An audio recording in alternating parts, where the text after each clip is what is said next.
इस वीडियो में मैं आप लोगों के साथ शेयर करूंगी कि अप्रैल के महीने में कड़ी पत्ते की पौधे की तरीके से देखभाल करनी चाहिए, कौन सी इसको घरेलू फर्टिलाइज़र देनी है, साथ किस तरीके से पौधे की प्रूनिंग करनी है। गर्मियों के मौसम में को अपने पौधे पर ऐसी कौन सी गलतियां नहीं करनी है। तो फिर चलिए आगे वीडियो को स्टार्ट करते हैं।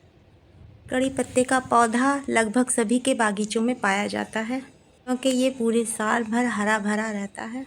इसकी पत्तियों का इस्तेमाल किचन में किया जाता है, साथ ही साथ इसको मेडिसिन में भी इस्तेमाल किया जाता है। लेकिन अक्सर इस पौधे पर प्रॉब्लम रहती है। अगर इसको अच्छी तरीके से देखभाल नहीं की जाती है तो इस पौधे की पत्तियां पीली होने लगती है और पौधा अपनी ग्रोथ को रोक देता है। आइए देखते हैं किस तरीके से अपने पौधों को देखभाल करनी चाहिए। अप्रैल के महीने में कड़ी पत्ते के पौधे की ऊपर से हल्की हल्की प्रूनिंग कर दी जाती है क्योंकि इस टाइम उसमें फूल आते हैं तो वो पौधा अपनी ग्रोथ को रोक देता है। तो जब पौधे को हल्की सी प्रूनिंग कर दी जाती है तो जो नए पत्ते निकलते हैं वो काफ़ी तेज़ी से ग्रोथ करता है। कड़ी पत्ते का पौधा एक सन लविंग प्लांट है तो इसको पूरे दिन की धूप चाहिए होती है, लेकिन जब टेम्परेचर 40 डिग्री के ऊपर जाने लगता है बागीचे में कड़ी पत्ते की पत्तियां भी जलने लगती है। तो इस टाइम में आप अपने कड़ी पत्ते के पौधे को सुबह की 2 से 3 घंटे की हल्की धूप दिखाएं। उसके बाद इसे कहीं सेमी शेड एरिया में उठाकर रख दें या फिर ग्रीन नेट के नीचे रख दें।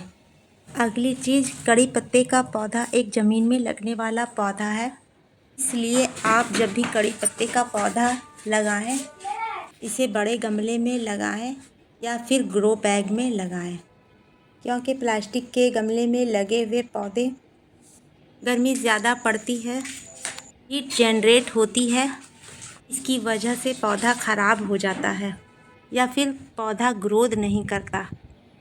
अगली चीज़, कड़ी पत्ते के पौधे को किस तरीके से पानी हमें देना है। इसके लिए गर्मियों में इसकी मिट्टी में नमी बनाकर ज़रूर रखें। इसके लिए आप 2 बार सुबह और शाम पानी दें, लेकिन ओवर वाटरिंग ना होने दें क्योंकि ओवर वाटरिंग होने से अक्सर पौधे की जड़ें ख़राब हो जाती है। अगली चीज़ है, गर्मियों के मौसम में कड़ी पत्ते के पौधे को ऐसी जगह पे रखें, इसे स्टैंड पे रखें किसी चीज़ पे जिससे सरफेस की गर्मी कड़ी पत्ते के पौधे की जड़ तक ना पहुंच पाए, क्योंकि ये ज़मीन में लगने वाला पौधा है। इसकी जड़ें नीचे तक रहती है, हीट की वजह से इसकी जड़ें अक्सर ख़राब हो जाती है। थी कुछ कड़ी पत्ते की केयर टिप्स। अब चलते हैं खाद की तरफ। खाद डालने से पहले मैं मिट्टी की गुड़ाई करके इस मिट्टी को आधा बाहर निकालूंगी।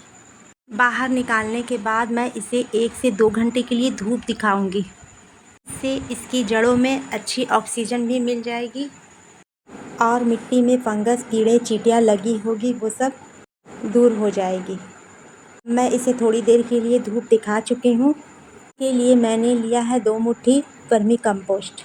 अगर आपका पॉट बड़ा है तो आप 2 मुट्ठी से ज़्यादा वर्मी कंपोस्ट ले सकते हैं।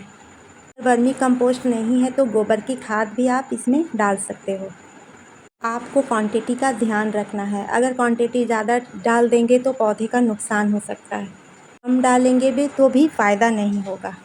ये दूसरी चीज़ है, ये चाय की पत्ती। जो पत्ती चाय बनाने में इस्तेमाल की जाती है, अच्छी तरह से धोकर सुखा लें।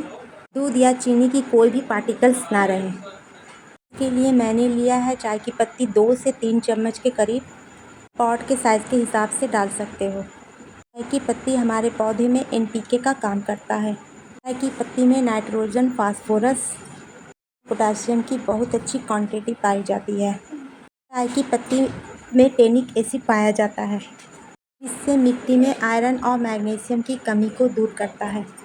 और ये जो तीसरी चीज़ मैंने लिया है वो है एप्सम सॉल्ट, जिसे मैग्नीशियम सल्फेट कहते हैं। जो मिट्टी मैंने निकाला था इसे फिर से इसी में वापस डाल दूंगी। मिट्टी से फर्टिलाइज़र को कवर कर दें। एप्सम सॉल्ट भी आपको ज़्यादा यूज़ नहीं करना है, क्वांटिटी का ध्यान रखना है। पॉट के साइज़ के हिसाब से आप एप्सम सॉल्ट डालें, नहीं तो आपका पौधा ख़राब हो सकता है। कोई भी खाद डालने के बाद आप पानी ज़रूर डालें।